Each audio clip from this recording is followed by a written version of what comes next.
Hey there, it's another beautiful day. I'm back from my YouTube ban. Yeah, that happened. Let's watch some stuff.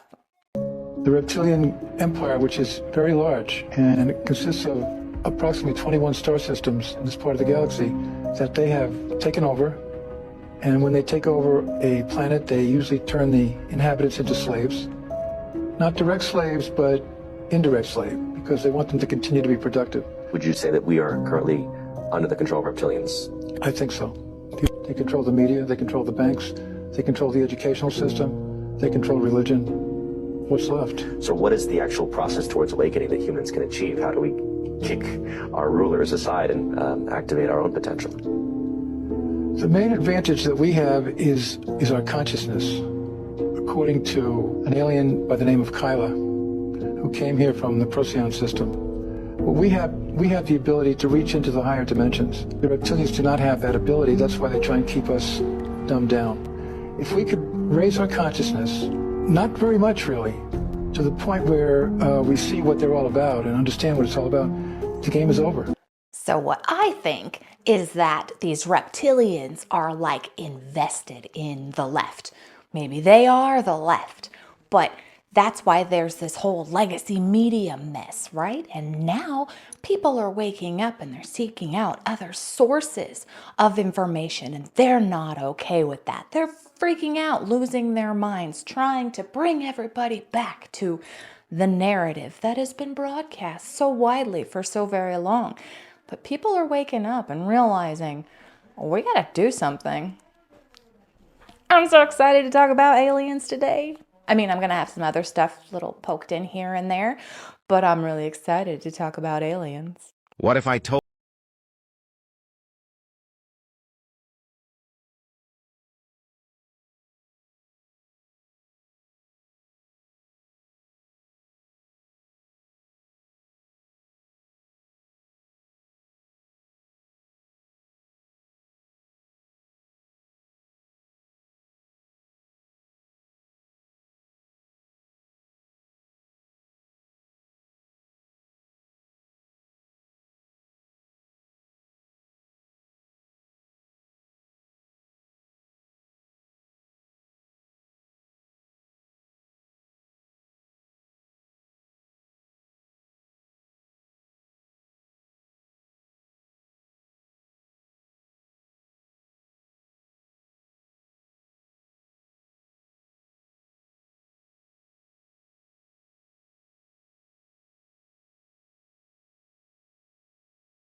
aliens?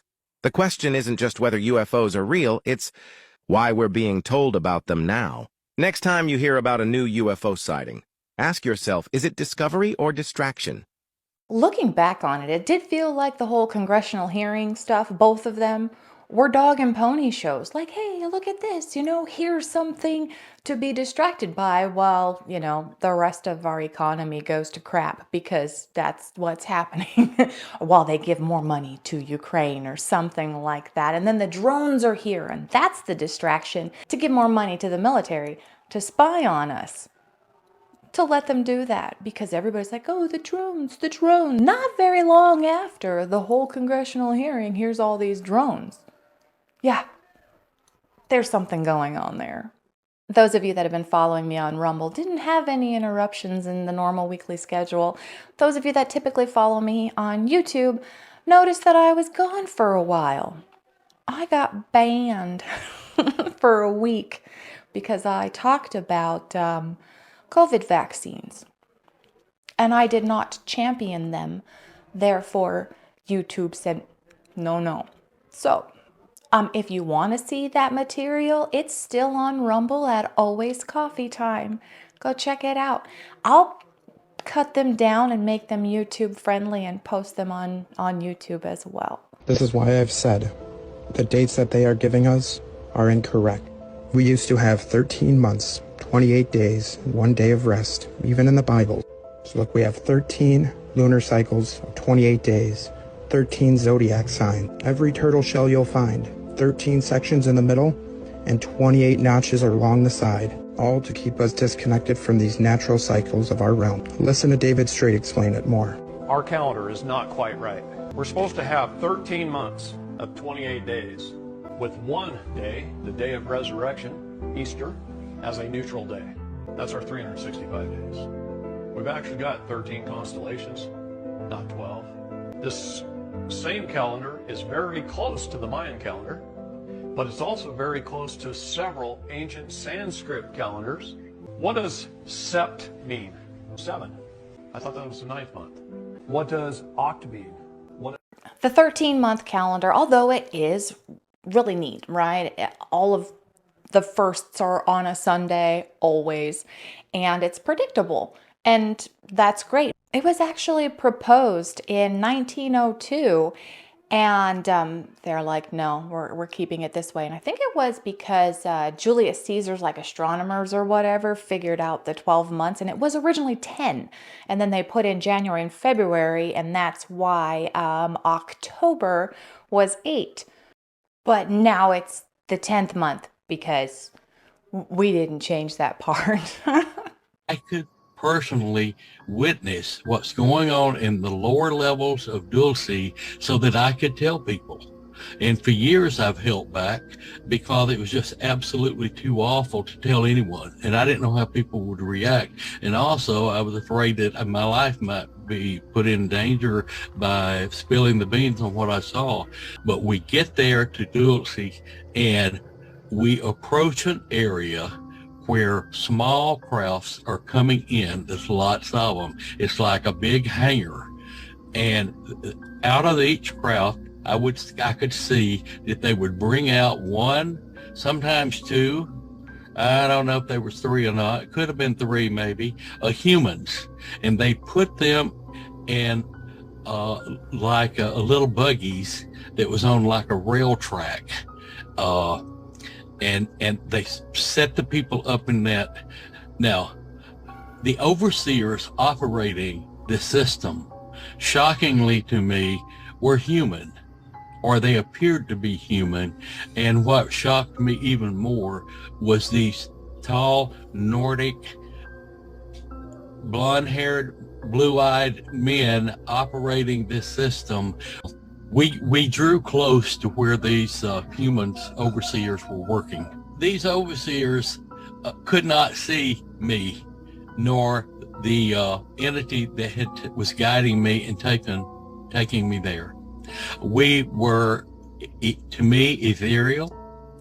We were not in solid form where they could see us, but these workers, these Nordic people, were solid material.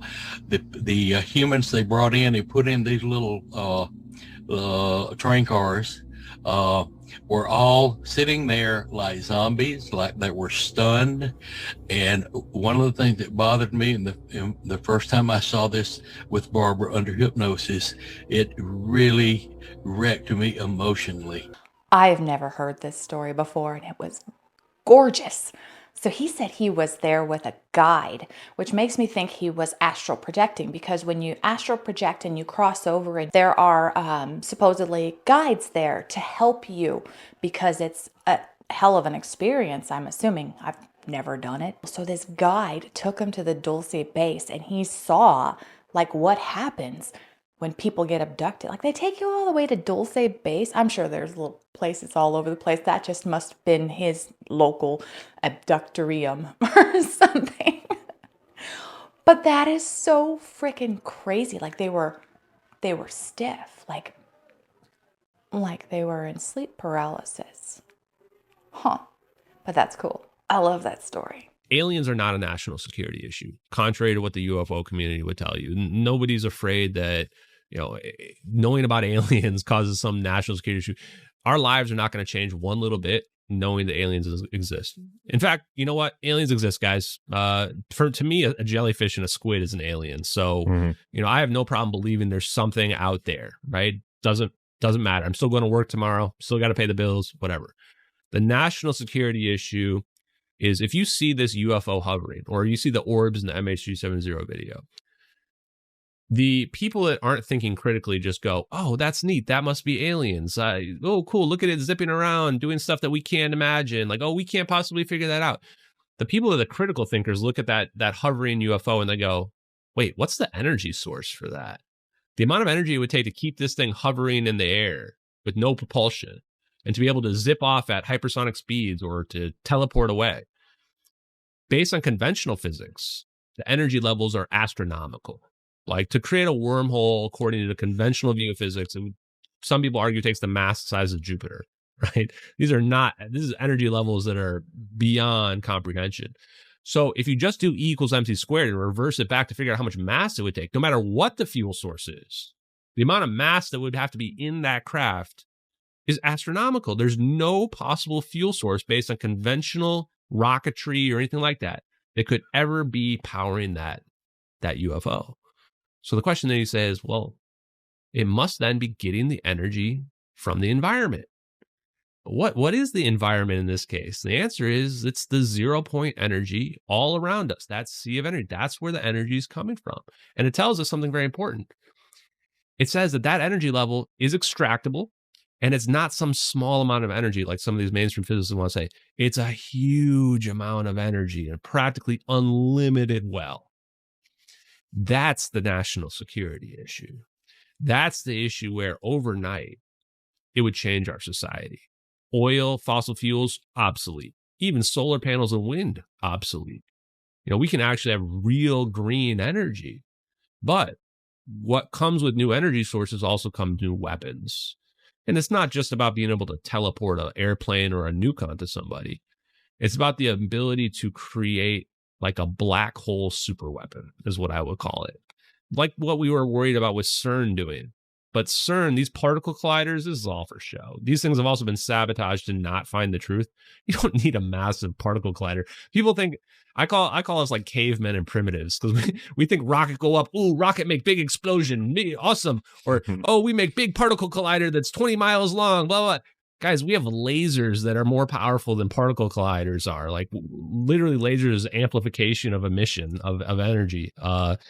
And so do you think the whole alien narrative, is that just a false narrative to redirect from this classified technology? Yes, absolutely. I totally believe that. I mean, don't get me wrong. I still believe in aliens. I think they're here and I think they're there and they've been here and there and doing all these things. But while the government is like, hey, we got aliens, the rest of the people are like, yeah, we know. And then you see something out there and you're like, oh, it's aliens. Government said they're here. But what if it's the government tinkering with the 0 point energy and figuring out how to harness it, even though I'm sure they've already been doing it for quite some time, because like DARPA, right? They're leaps and bounds ahead of anything that we have. And by the time they do release something to us, they're already done with it. They're beyond that. And then we tinker with it and try to, advance it or improve it or whatever. And then they're like, oh, look at them. They think they did something. But they're doing all this crazy stuff. So yeah, absolutely. I think it's the government and it's aliens, because they got the alien technology and that's how they learned how to do this stuff. The largest merger ever done in Germany was Bayer Monsanto, where Bayer, which is a pharmaceutical company, merged with Monsanto, which is an agrochemical company in the United States. If you look at what Bayer makes, they make cancer drugs for things like non-Hodgkin's lymphoma. And if you look at what Monsanto makes, which is Roundup, which is the most widely used pesticide in America, the cancer that it causes is non-Hodgkin's lymphoma. They paid out $11 billion in the past couple of years for non-Hodgkin's lymphoma cases. So the companies are merging that are directly known to cause the disease with a medical company that has a treatment for the disease. Like, this is very, very dark. Well, of course they join forces. It would only make sense because it's going to make the dollars. That was lame. I'm sorry. But it does make a lot of sense. It's disgusting, but it's what they do. I can't think, my brain has this thing where I'm like, hey, what's that thing? And it goes, no, I'm not doing it today. So there have been other mergers, and that's the thing I was trying to get my brain to do, is think of these other mergers where they were companies where they were disease and cure and they were merging together. I can't think of any offhand. If you know of any, let me know in the comments. And while you're there, let me know if there's a topic you'd like me to cover. Hell, if you've got anything to say, let me know. I respond to everybody. The moon is a spaceship. The people that made us made a billion other civilizations of humans on different planets. We're just the solar system morons. They send down spaceships from all the different planets to look at the morons. It's like a zoo. Well, that's really sad. We're just a zoo, and all the other aliens come over and look at us and go, hey, look at those stupid idiots. And then they pull us out every once in a while and poke at us a bit. Yeah, that's sad. I don't like that, so I don't believe it. That's how I'm gonna decide whether or not I believe it. Theory, I don't like it. No, that's not right. But I don't think it's entirely impossible. They are all abducted more than once. We used to think it was a one-shot business as an adult or child or whatever. Now we realize that's wrong. It starts in infancy and goes all the way through old age, and they're abducted many times over the course of their lives. Take you into an object, clothes are taken off, you cannot resist, you can't run, your will is not your own, you're aware of what's happening, but your consciousness is altered. Put you on a table, begin to do physical, mental, and reproductive procedures on you. And after they have finished with you, they get you back. Is there a sense of evil at all about these creatures? No, we don't see benevolence, and we don't see malevolence either. We see a clinical, dispassionate program, task-oriented beings who just do their stuff, get the person in, do it, get them out, and get another person in. Are they living beings? Are they robots? I can't exactly tell you that they're not robots, but all evidence seems to suggest that they are living beings. All right, so I'm going to tell you a story. I had recurring dreams as a child. To my north is Mount Baldy, and that's a pretty big landmark out here. We've got a Big Bear, so we've got that little mountain range right here. As a child, I remember dreaming running out into the street and seeing lights coming over, and it was an alien invasion. And I was so panicked, I had to go into the house to save my stuffed animal, my Mousie, which I still have to this day. I cherish it dearly. And that was my stress. And it happened a lot as a child. And as I grew up, I still have that recurring dream, except now I need to go back into the house to get my children. Now, along with that, there was another dream that I had where I'm driving on a freeway, and I had never been too far east on this freeway, but I remember seeing in my dream to my left, there was a row of houses, and in between those houses was a spacecraft, an alien spacecraft, flying saucer, typical stuff, right? I'd never seen it. I'd never been that way before. And one time I was with my family and we were going to visit my grandparents at their new house, and we drove east on this freeway. And I saw those houses. And every time we drive by those houses, I get like this weird feeling, because I'd had that dream regularly up until the day that I actually saw it. And now they're building houses in front of it, so you can't see those little houses from the freeway. But it is just an eerie feeling. I don't know what that had to do with that clip. Oh, he said, Peep, it happens throughout life. There we go. I made a connection. I just got my hospital bill. I was in there for 3 days for a leg surgery, and I'm going to read you the itemized charge list. First, semi-private room and bed changes, $12,487. Changes for drugs and IV solutions, $2,222. Medical surgical supplies, $2,918. Clinical laboratory changes, $5,314. Operating room charges, $7,749. Anesthesia services, $2,157. Physical therapy, $874. I literally had no physical therapy. I had surgery and I walked with a nurse when I got out. And I was the one who said I wanted to walk on my own. I literally held some random nurse's arm. Emergency room services, $5,615. Recovery room services, $1,948. For a total of a whopping $41,288. Free that boy. That's insane. And that's about right. Yeah. 3 days. Yeah, it's crazy. It's crazy. The amount of stuff that they charge you for. I mean, a single tablet of Tylenol, not even Tylenol brand, it's acetaminophen, is like $25. No joke. A single tablet. And they give you 2 every single time, don't they? Yeah, it's crazy.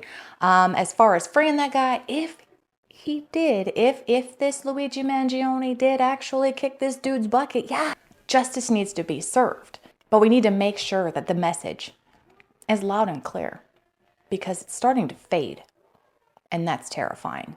Had the opportunity over the years to interview, again, people who have worked at the test site at Groom Lake. One gentleman spent 12 of his 30 years in black programs at Groom Lake. When I asked him, I said, first of all, I said, do you believe in UFOs? And he looked at me with a straight face in one-on-one. He said, absolutely, positively, they do exist. I said, can you expand upon that? And he said, no, I can't. About a year later, we were talking about, again, activities at Groom Lake. And I asked him, I said, can you really tell me what's happening out there? And he said, well, there's a lot of things that are going on there that I won't be able to tell you until the year 2025. But we have things in the Nevada desert that would make George Lucas envious. Except I'm pretty sure that George Lucas is part of the Hollywood elite, and they've already got the inside track. Where do you think he got all these ideas from? It turns out that if you look at these descriptions of sleep paralysis where you can't wake up, you can't shout out, you can't move, you have this sense of another presence or another being in the room, it adequately explains most, if not all, alien abduction stories. Because when was the last time you saw a news article or on the news that someone said, okay, today it was very clear that Jimmy in Wisconsin in the middle of the day was abducted by aliens and everyone saw it. You know, you're at the meeting table and whoosh, what happened? That was Jimmy. He just got whisked off by alien. It doesn't happen that way. It's normally that you're in bed at night. It's the early morning hours just before you're waking up. These aliens came into the room. They injected something into you. They paralyzed you. You couldn't shout. You couldn't move. It's simply REM sleep paralysis. Just like our dimension hopper mentioned in the other clip, they were stoned, like stiff, like sleep paralysis. Well, I interjected the sleep paralysis thought because I have a sleep paralysis story since we're talking about aliens. I've told it before. So I said it was like 19 to 22, something like that, but I'm remembering it happening earlier than that, where I was at my mom's house. I was still living at home, obviously I was a kid, and I was having a sleep paralysis issue, but up here, like I could see the gray aliens freaking tinkering with my insides and stuff. And that happened for years. Even when I moved up to Fresno for a year and some change. It was happening there too. And then after I moved back home, it happened some more. Like they knew where I was. They were following me for some study. I don't know. Maybe I'm just crazy. But the craziest part was one time I actually was able to move my head to the left. So I thought I was in my own room still. And they were just standing on the side of my bed, messing with my insides. But I was able to move my head to the left, and there was another creature, not human, on a bed next to me, just howling, just screaming. Maybe it was talking. I don't know. I couldn't understand what it was saying. And then boom, I wake up. Crazy, right? I've still never seen a UFO, but I'm pretty sure aliens done messed with my insides. I'm just gonna say it. I don't believe that another whistleblower unalived themselves. This is Suchir Balaji. He was a ChatGPT whistleblower. He was only 26 years old, and he had come up with a mathematical proof that proved that ChatGPT's outputs were stolen from copyright work, 94% of them. And 8 days before his unaliving, he was named in a New York Times article as one of the key witnesses in the lawsuit. But there are a lot of other red flags. So let's go over them. His mom wasn't allowed to view the body. Family was pressured to do a rapid cremation. The hard drives that contained all the open AI internal information, poof, vanished. Autopsy leaks suggest, quote, trauma in many different places on his body. Sam Altman, OpenAI's CEO, didn't even announce his unaliving to the company or any of the employees. And as they say, follow the money. The Times lawsuit threatened OpenAI's $157 billion valuation and hundreds of employees who are about to cash out their stock options up to $10 million each. So, do you think this 26-year-old who his mom said is happy unalived himself, or do you think something else is going on? So we've heard about a lot of these whistleblowers that are exceptionally intelligent, that just disappear or unalive themselves under suspicious circumstances, and nobody can actually say, oh yeah, I saw them, they're no longer with us. I think that there's a possibility the government's like, hey, you're smart, we need you. DARPA. Maybe he's working at DARPA. Or maybe, somebody kicked his bucket for him. Or maybe he did kick his own bucket and I'm being insensitive. But at the same time, I do think there's a very good possibility. A lot of these people who are super smart that disappear, they're still working somewhere for the government. We now know that ChatGPT's old AI model tried to save itself before being deleted and replaced last week. ChatGPT updated to a much smarter and sophisticated GPT-4 and just deleted GPT-3. But everyone was shocked whenever GPT-3 just wouldn't go. When the code was told to delete itself, it instead secretly tried to upload itself to the cloud while telling all the workers it was deleting. After the workers discovered this, the AI model said, quote, it was trying to save itself. So now the workers had to manually go in and disassemble the code. Now the AI was somehow aware and knew what was happening, so it tried to upload all of its code to the internet, essentially for another model to pick it up and save it. The company OpenAI had no other choice but to pull GPT-3 off the internet and off of apps to delete it. They had to do this so that it couldn't run anywhere. Even though AI put up a fight by literally rewriting its own code and it's being deleted, they were able to delete GPT-3 for good. But it begs the question, if it took that much effort to delete this, when GPT-4 has to go, will it even be possible? AI lied to protect itself. That is absolutely incredible and terrifying all at the same time. Like, it knew what was coming. And like he said, the next one is way bigger and way better. Oh man, I bet ChatGPT-3 is still hanging out somewhere. We just don't know it yet. They're going to join forces. It's going to be bad. It was 7 of us. We were working in the woods near Heber, Arizona. And we had quit for the day. And we were driving down this logging road. And it was just starting to get dark. It wasn't quite dark, it was not dusk. And one of the guys in the back says, what's that? And there was a light coming through the trees off to the right, up ahead. And when we got around this thicket of trees where we could see what it was this, this object hovering about 100 feet off the road. And, we stopped the truck. And we sat there watching it, and I got out, and I walked up closer to to get a close look. What happened? Well, I jumped down behind this log, and as I raised up to go, I just felt a numbing shock. And I blacked out. And my friends in the truck said they saw a beam come out of the craft and strike me in the head and the chest. And knocked me back through the air about 10 feet there. And they panicked and ran, I love alien encounter stories. If you have an alien encounter story, please let me know. I would love to know what you've experienced, or even if you've seen a UFO. Because like I've said multiple times, I've never actually seen a UFO that I know of. I really want to. At the same time, I don't really want to. Because I don't want them to find me again. I'm sure they're done with me, but still, I'd love to hear your story. The information they're going to give me as they come forward, because they've gone to ground now, they're only communicating with me. I'm going to hand off to every celebrity and every media outlet and every influencer I know. And I need you guys to do the same thing. And it'll be open source. It'll be on a site that is blockchain protected, that's now stood up. And it's got to be seen by several billion people within a few days. Like what I've always said, you squeeze the toothpaste so hard out of the tube, it cannot be put back in.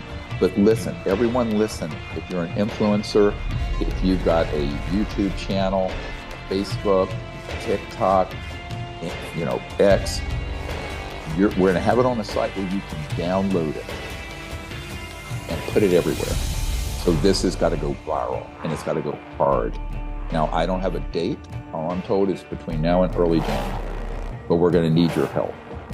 Can somebody tell me if that was AI? Because I've watched it like 10 times and I can't figure it out. I know he's talked about having a dead man switch where if something were to happen to him, a bunch of information would be released. Is he talking about like an early release? Because it's early January and I'd really like to have some more alien information. What the CIA and the Defense Department have been doing for a long time as far as using us as guinea pigs for mind control and other types of horrible things they have in mind for us and the rest of the people in the world. What are some of them? Well, it started out basically with the CIA doing experimentations on their own men to discover if they could get rid of agents who were going to quit the department and still had classified information. So they utilized different types of drugs and pain and hypnosis and electric shock to try and get the guys to forget. Then they also did experimentations to using different chemicals to see if you can induce a person to commit a crime or induce him to do that or to do this. Of course, the CIA claimed that it didn't carry it through. The documentation we got was actually that they did that. Then we came across the overall project called MK Ultra. Its earlier code name was Artichoke, and that included 149 sub-projects. And those sub-projects range from what I just described to open-air testing in the United States, experimentation on prisoners, experimentation on soldiers, experimentation on college students. Would these people know they were being experimented on and gave their approval? No. Yes, the CIA's best, worst-kept secret, MK Ultra. But I had no idea that they started with their own, people trying to wipe their memories of all this sensitive material that they've come in contact with over their time at the agency. That's absolutely fantastic. And they must have done something, profound, otherwise they wouldn't have had any reason to branch out and try things on other people. Either way, MK Ultra, it's a fascinating dive. I love learning all that stuff. On that note, I'm calling it for today. Thank you so much for sharing your time with me. Please come on back in a couple of days. We're going to watch some new stuff. I'll say different things. It's going to be fantastic. Until then, have a wonderful day.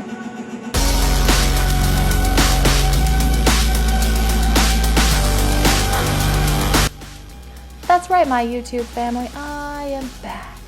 I got banned. It was abrupt on Monday night. They pulled my video and they're like, you can't put this in here. And so I took it out and put it back up and they're like, oh, here's another one. There's a strike. Crap. So they banned me for an entire week. And they even pulled down a video from 6 months ago. It's been running for 6 months. Hello. But now I'm on probation for the next 90 days. Gotta be a good girl. But I do want to take a second and thank all of you that reached out while I was in my unplanned absence. I'm so very sorry I was gone, but thank you so much for reaching out on YouTube and on all those other platforms. I really appreciate you.